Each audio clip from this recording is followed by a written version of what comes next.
I love this. I love that I get to wake up and go into the workshop every day. I'm Jess, and I studied Cert 3 in cabinet making and joinery at Melbourne Polytechnic.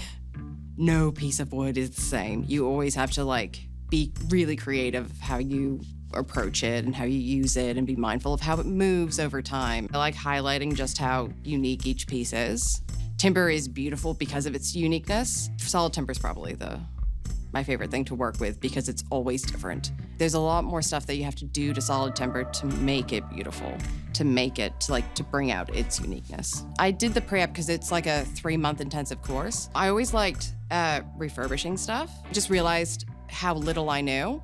So I did the pre-app to sort of get a bit better at my job or just be able to help more. Yeah, and then he decided to apprentice me. They had no plans to hire an apprentice or take on an apprentice. Yeah, and I think it was the initiative that I took. I was diagnosed with ADHD when I was 10. I've already learned the skills to sort of to manage it. It's really great because I can hyper-focus on everything. I'm one of those people who just point me in the direction and I'll just get it done. My boss is really supportive of the fact that I've got ADD, so he's like, there are all of these things to do. What do you feel like doing now? And I'm like, oh, I feel like doing that. They also gave me the freedom to take the projects that they asked me to do and then change them so I liked them. We had to do a chopping block and I didn't like the material that they wanted us to use. And I found all this black with small pieces like that, glue them all together to do this end grain chopping block. They allowed me the freedom to challenge myself. And I'm like, yes, okay, let's go. Winning Apprentice of the Year feels amazing.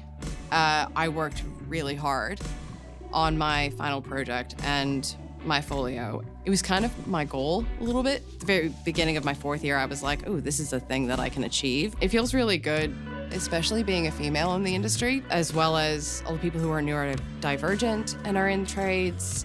I know what I did was good.